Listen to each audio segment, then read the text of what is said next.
Hello, this is Dr. Jyoti Acharya, MLB Government College Bhilwara. Today we are going to study about organization structure.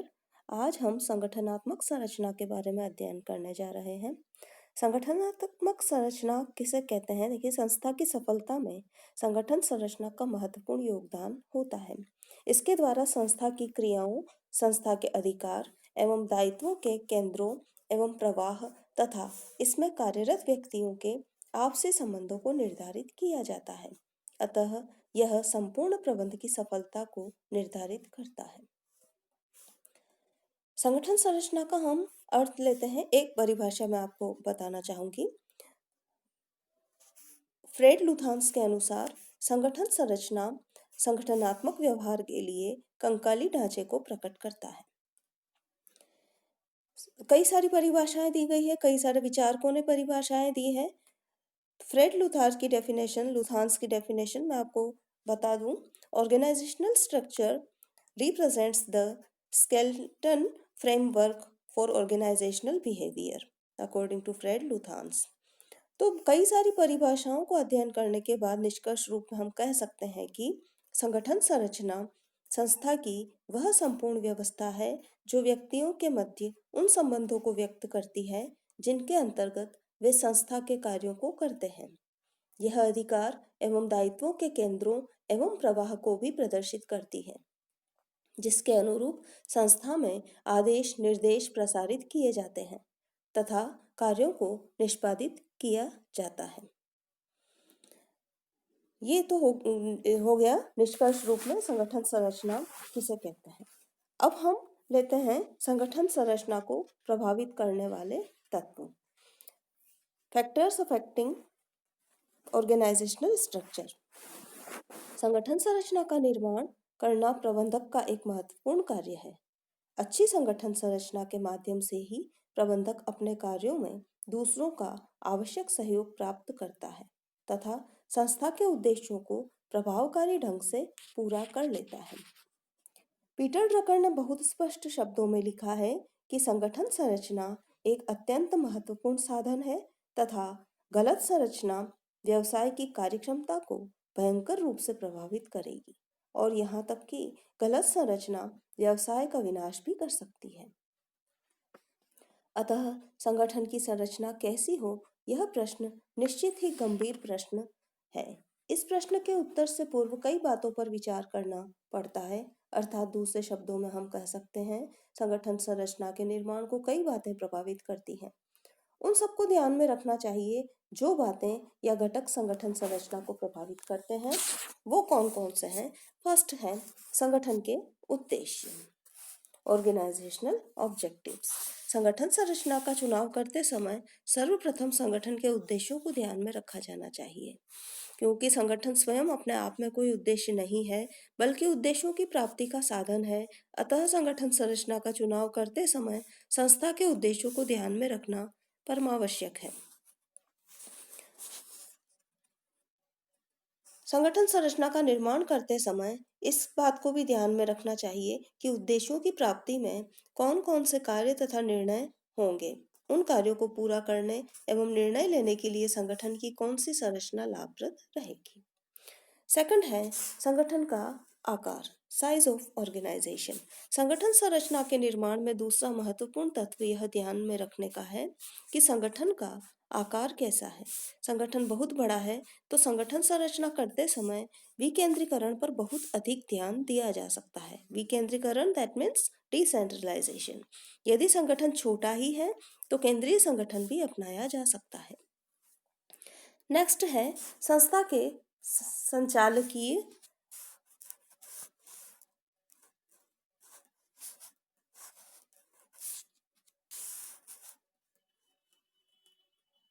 क्रियाएं। यहाँ मैंने क्रियाएं नहीं लिखा है, ये आप इसको यहाँ साथ में यहाँ पर क्रियाएं जरूर पढ़ें। संस्था की संचालकीय क्रियाएं, cooperative activities of the institution.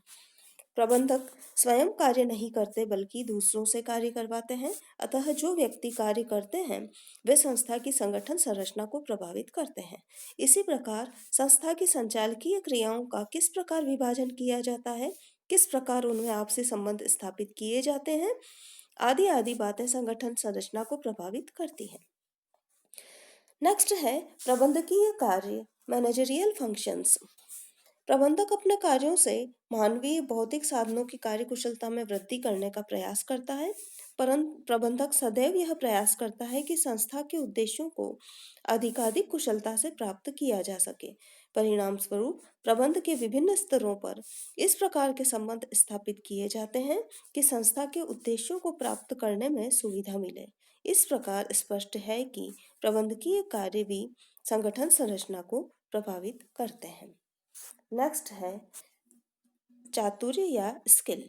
चाहे प्रबंधक हो या अन्य कोई व्यक्ति, उनमें आपस में चातुर्य में भिन्नता पाई जाती है।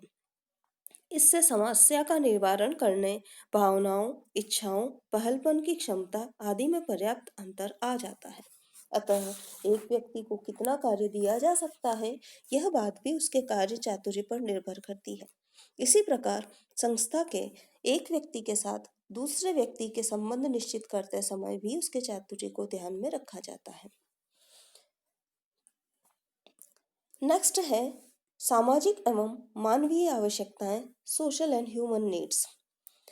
संस्था में कार्य करने वाले व्यक्तियों की कुछ सामाजिक एवं मानवीय आवश्यकताएं भी होती हैं। इन आवश्यकताओं की पूर्ति करने पर व्यक्तियों को मान्यता, आदर एवं अपनत्व की भावना प्राप्त होती है। किंतु इन आवश्यकताओं की पूर्ति चाहने मात्र से ही नहीं हो जाती है, बल्कि इस हेतु व्यक्तियों के साथ अच्छे संबंधों के निर्माण की आवश्यकता होती है, अर्थात संगठन को मानवीय बनाने की आवश्यकता पड़ती है। नेक्स्ट है विकास की दर या ग्रोथ रेट। संगठन संरचना का निर्माण केवल आज की आवश्यकताओं को ध्यान में रखकर ही नहीं किया जा सकता है, भविष्य की आवश्यकताओं को भी ध्यान में रखना बहुत आवश्यक है।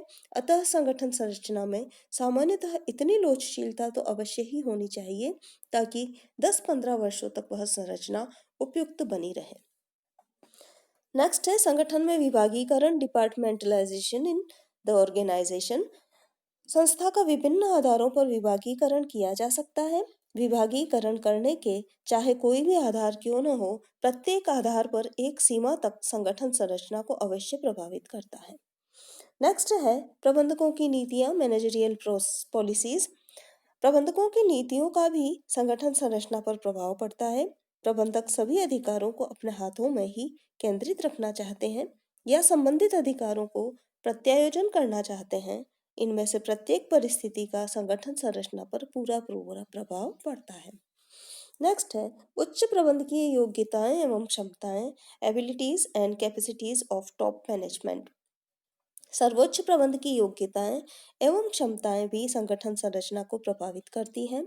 यदि प्रबंधक बहुत अधिक योग्य एवं क्षमतावान है तो रेखीय संगठन का निर्माण करके भी बड़े संगठन का संचालन कर सकते हैं, किंतु उनकी क्षमता एवं योग्यता बहुत ही उच्च किस्म की नहीं है तो संगठन के ऐसे प्रारूप का चुनाव करना पड़ेगा जिसमें विशेषज्ञों का विशेष स्थान हो, जिससे उन्हें अपने निर्णय एवं कार्यों के निष्पादन में सहायकों की सहायता मिल सके। नेक्स्ट है बाजार का प्रकार। संस्था का बाजार किस प्रकार का है, यह तत्व भी संगठन संरचना को प्रभावित करेगा। बाजार स्थानीय, राष्ट्रीय अथवा अंतर्राष्ट्रीय हो सकता है। संस्था का बाजार जितना अधिक विस्तृत होगा, उतनी ही विस्तृत संगठन संरचना का निर्णय करना पड़ेगा। इसके विपरीत बाजार जितना छोटा होगा, संगठन की संरचना भी संकुचित ही होगी। नेक्स्ट है प्रतिस्पर्धा स्थिति, कॉम्पिटिटिव पोजीशन। संस्था की प्रतिस्पर्धी स्थिति के कारण भी संगठन संरचना विस्तृत एवं संकुचित हो सकती है। इसके बाद में कथाएं एवं परंपराएं, कस्टम्स एंड ट्रेडिशंस। व्यावसायिक संस्था में कुछ प्रथाएं एवं परंपराएं भी स्थान रखती हैं।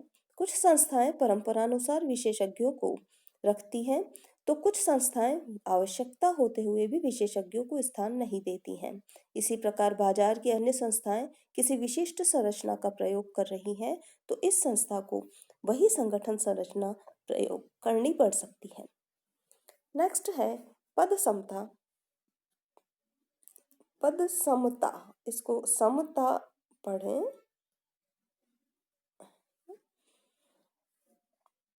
समता। इवन स्ट्रेटा, संगठन संरचना करते समय पद समता को ध्यान में रखना चाहिए। दूसरे शब्दों में संगठन में किसी एक ही अधिकारी के समान पद वाले अधीनस्थों के अधिकारों में अंतर नहीं होना चाहिए। दोनों में समान कार्य करने वाले व्यक्तियों के पद एवं अधिकारों में समता बनाए रखना चाहिए। ऐसा नहीं होने पर संगठन में मधुर संबंधों का सूत्रपात करना अत्यंत कठिन होता है। नेक्स्ट है नियंत्रण का विस्तार। स्पान ऑफ कंट्रोल, संगठन संरचना में अंतिम किंतु इस महत्वपूर्ण बात को सदैव ध्यान में रखना चाहिए, एक व्यक्ति की निरीक्षण करने की सीमित क्षमता होती है। कोई भी व्यक्ति असीमित संख्या में व्यक्तियों का निरीक्षण एवं नियंत्रण नहीं कर सकता है। इसलिए इस सीमा को ध्यान में रखते हुए ही संगठन संरचना का निर्माण करना चाहिए।